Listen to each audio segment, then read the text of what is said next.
Hello, so now we will go through Chemistry Form 4 Chapter 3, the basics of this chapter. So there are 5 basics that you should know, which is number 1, the charges, the compounds, the equations, the balancing, and also the calculations. So for the charges, there will be 3 things that you have to know: the ions, the usual ions, the complex ions, and the transition elements. So for the ions, there are 2 ways of knowing the charge of an ion. I know that if you check your reference book, they will show you a complete list with all of the ions and their charges, the cation charges, the anion charges, but we do not want to memorize all of those because that would be too much of time wasted. So another way of knowing what the charges of the ions are is by looking at the periodic table. So there are 2 ways. Number 1, based on the periodic table, you can find the electron arrangement. And the second way would be by looking at the groups. So here we have a periodic table. So for example, let's say we want to find the charge for oxide ion, right?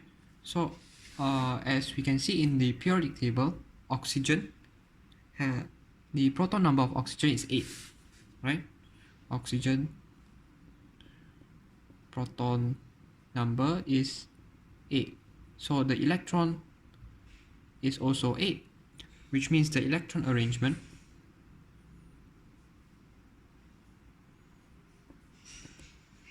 would be 2, 6.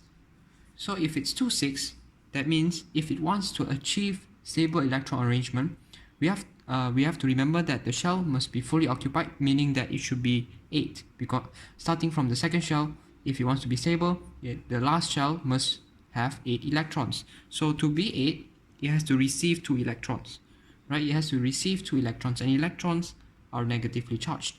This means that if it wants to be 2A, it will receive 2 electrons, which means that the oxide ion, the charge is O2 minus, because it receives 2 electrons, so 2 minus. And let's say we want to find the charge for sodium ion. So sodium has 11 protons, so it also has 11 electrons, which means the electron arrangement is 2, 8, 1. So it wants to be 8. Would it be better to add 7 electrons, or would it be better to remove 1 electron? Of course, removing 1 is better than adding 7. So we remove 1 and we're left with 8. And so we have 10 electrons now, but we still have 11 protons. And since protons are positive, electrons are negative, so it has 1 positive more than the negative, which means the sodium ion is Na++, because it's positive. And let's try another one. Let's say magnesium. So magnesium has 12 proton number, 12 electrons. So that would be 282. Remove 2. And you have 10 electrons left, 2 protons. So the charge would be Mg2+, because it has 2 protons more than the electrons. So that is the first way of knowing how to obtain the charges. The second way, from the periodic table, as you can see, all of the elements are divided into groups, right? So this is group 1, group 2, group 1, group 2, group 3, and so on.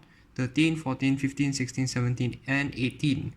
So based on the group, you can actually tell the number of valence electrons, right? So the valence electron is the number of electrons in the last shell.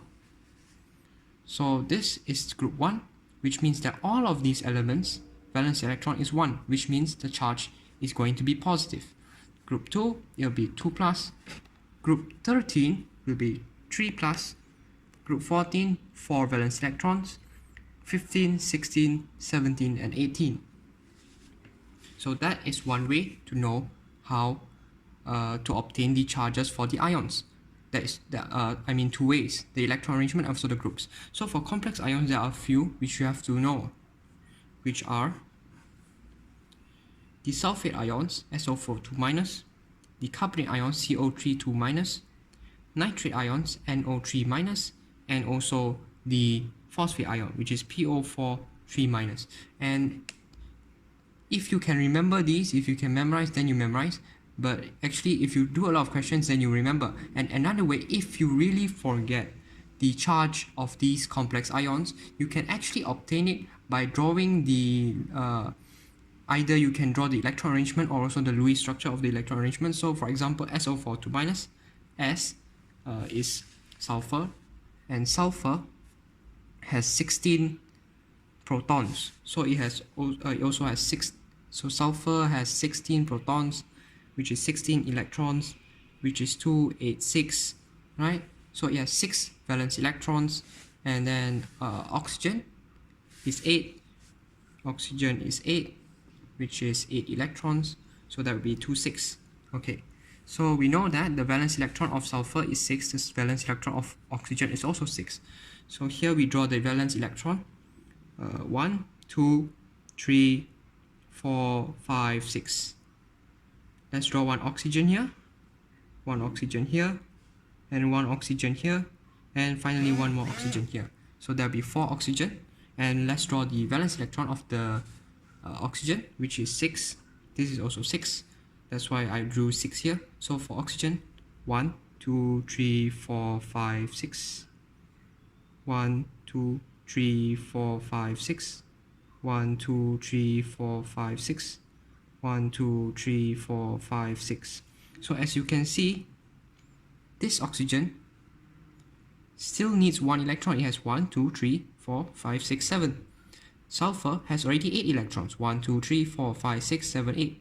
This one has 8, this one has 8, and this one also has only 7, which means 2 oxygen are lacking 2 more electrons. So we need to add 1 electron here and 1 electron here, which means that this sulfate ion receives 2 electrons. So SO4 2-. Done. And then for the transition elements, so the transition elements is from group 3 until group 12. These are all transition elements, and these transition elements usually can have more than one charge. So it's better if you can remember them. For example, Cu2+. This is one of the most common ones. And then there is Fe2+ or Fe3+. There is Zinc 2+, and so Ag+, and so on. So usually when they say copper, they mean copper 2+. They could also mean copper 1+, copper plus, and so on. But usually the usual one is copper 2+. And for copper 2+, you don't have to worry much about the transition elements, because usually they state the oxidation number in the name. For example, copper 2 oxide. So you already know that it's going to be Cu2+, because it already stated the charge here. But the one that you have to remember would be Zinc 2+. Okay, so that would be for the charges. So we are done with the charges, right? We are done with the charges. That is how you obtain the charge of an ion. And the second thing would be compounds. So for compounds, let's say they ask you to write the chemical formula of sodium oxide. So first, determine the charge of sodium and also oxygen. So sodium, as we know, it's going to be in group 1, so it has 1 valence electron, it removes 1, so it's actually Na+.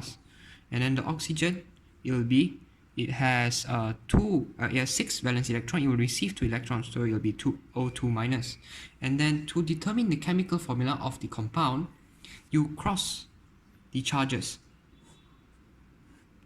So this is 1, so here it will be 1. This is 2, so this will be 2. So this is the chemical formula for sodium oxide, Na2O. And let's try another one. Let's say chemical formula of magnesium oxide. Magnesium is group 2. It has 2 valence electrons, releases 2 electrons to become Mg2+. So magnesium is group 2, it releases 2 electrons, becomes Mg2 plus. Oxygen is group 16, it will receive 2 electrons to become O2 minus. You cross it, you get 2 and also another 2, but since it's equal, you cross out the 2, it will be MgO. So this is the chemical formula of magnesium oxide. Okay, so let's try another one. Let's say magnesium chloride.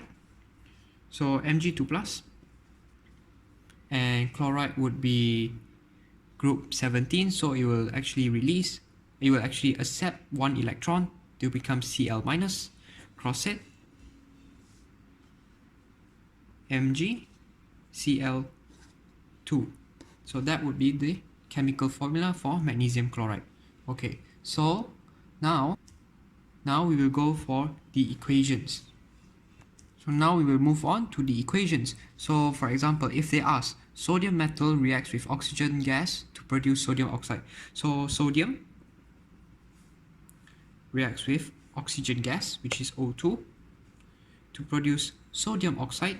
So we remember, and sodium is Na plus and oxygen is O2 minus, cross, you get Na2O, right? So Na plus O2 plus is equivalent, will produce Na2O. So that will be the equation. But we are not done, because if we look here, the fourth one is balancing. So for balancing equations are actually quite simple, right? So what you have to do is the number of atoms for each element here must be equivalent to here. So these are actually known as the reactants, and these are known as the products. So the atoms of each element for the reactant should be equal to the product.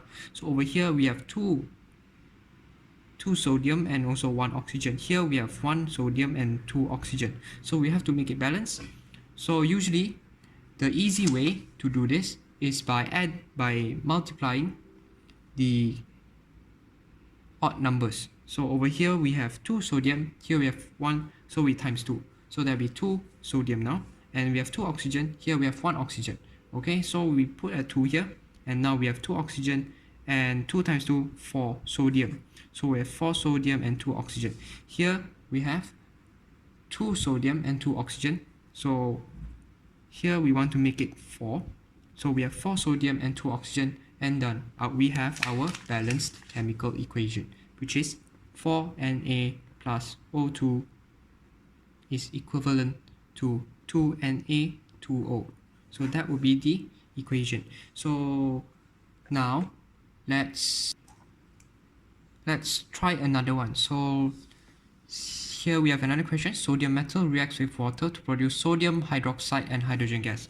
So sodium metal is Na, water is H2O, sodium hydroxide is NaOH. How do I determine this? Na plus OH minus cross, and you get NaOH. Okay, and hydrogen gas, which is H2. Okay, so now we will write the chemical equation. So Na plus H2O produce NaOH plus H2. Now we need to balance it. Okay, so here this is an odd number. We do want odd number, so we put a 2 there. Okay, so now we have 2 sodium here, 2 oxygen and 4 hydrogen. Here we have 1 sodium, 2 hydrogen and 1 oxygen. So to balance it, okay, so we need 2 sodium, put a 2 here. Okay, now we have 2 sodium, and then we have 2 oxygen here, 1 oxygen here, put there 2, and now we have 2 times 2, 4 hydrogen, and 2 times 1, 2. Okay, it is now balanced. So this is the balanced chemical equation for reaction between sodium metal with water to produce sodium hydroxide and hydrogen gas. Okay, so now we have completed 4 parts out of the 5, and now let's go to the 5th one, which is calculations. So for the calculations in this chapter, there are 3 basic concepts that you should know, which all revolves around the mole. A mole is something like a quantity. The definition is that mole is number of particles the number of particles that is the same or equal to the number of atoms in exactly 12 grams of carbon 12. Okay, so that is the definition of mole. And in this chapter, for any calculation, you have to know the 3 pyramids. So here, this is the first pyramid, and we have mole here, and we have the Avogadro constant, and we have the number of particles. This is the first triangle, and then we have another triangle, mole here again, molar mass and mass, and the third triangle, mole, molar volume and volume.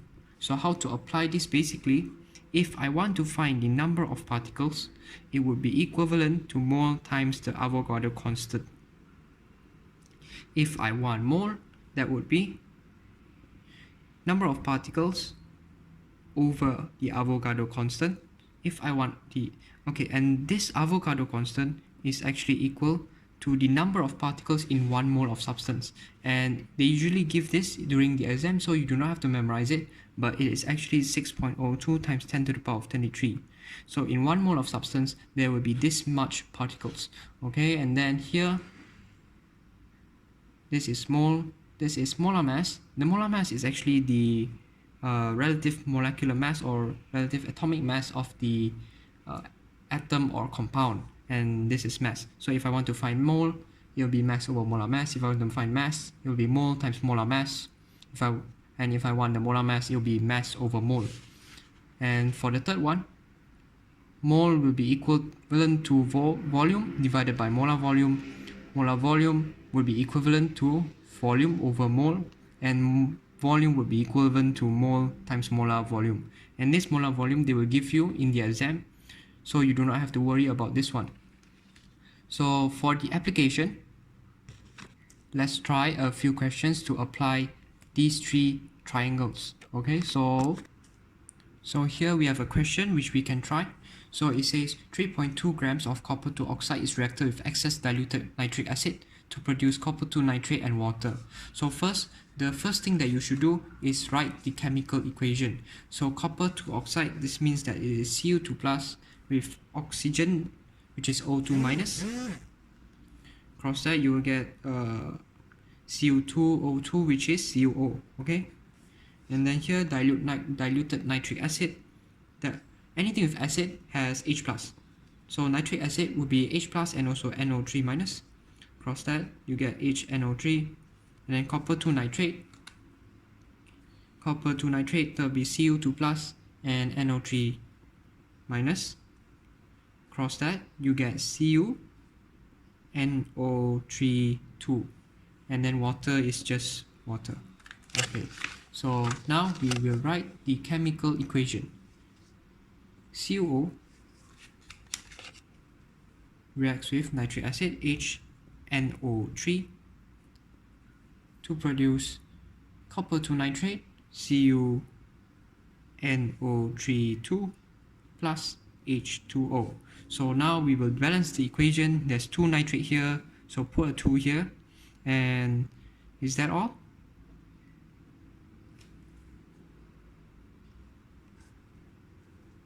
Yes. So we have 1 oxygen here, 1 oxygen here, 1 copper, 2 nitrates, and 2 hydrogen. Yeah. So this would be the balanced chemical equation.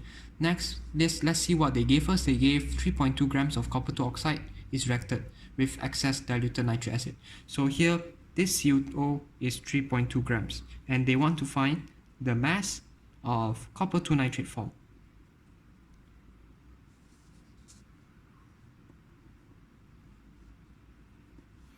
So if we refer to our 3 pyramids, we know this is mole, mole, mole, and then this is molar mass, mass, and then the Avogadro constant and number of particles, and then here is molar volume. This is volume. Okay, so now if we look at the three triangles, which one do you think we should use? We should use this one, because what we have is we have mass, and they've given us the relative atomic mass, so we can also find the molar mass of the compound, and we want to find mass. So this is the pyramid we have to use. Okay, so now we have the mass of CO, which is 3.2 grams. So the first thing you need to do for any equation, you have to find the mole. So what's the mole? Mole is equal to mass over molar mass. And the molar mass is actually equivalent to the total mass of this compound.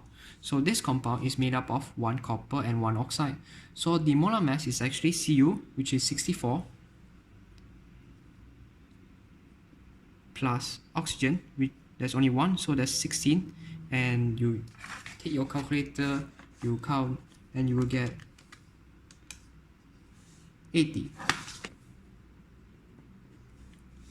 So the mole is equivalent to 3.2 grams divided by 80. So 3.2 divided by 80, and you will get 0.04 mole.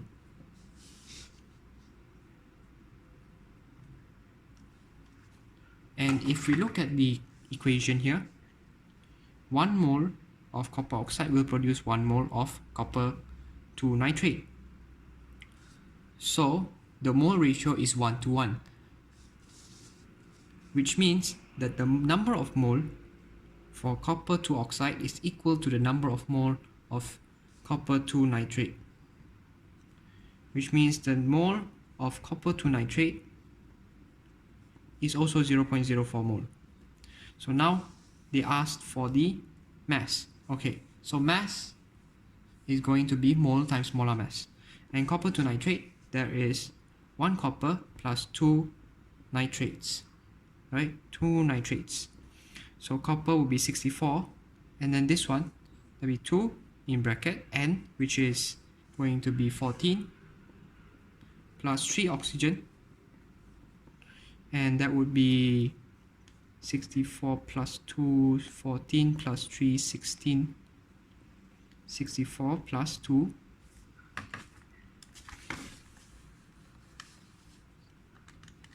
64 plus 2 in bracket 14 plus 3 in bracket 16 close bracket and another close bracket, and you will have 188. So that would be the molar mass of copper to nitrate. So if we want the mass of copper to nitrate, it would be 0.04 mole times the molar mass, which is 188, and that will give you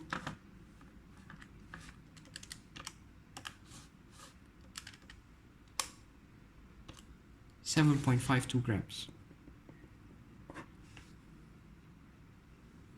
So you are done with this question.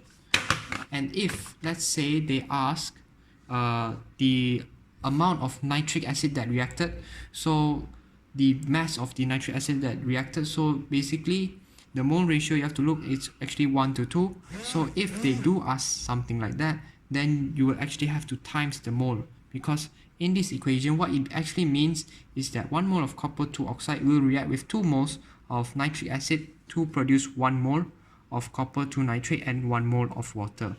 So let's say if they say if the copper oxide mole is 1 mole, then this will actually be 2 moles.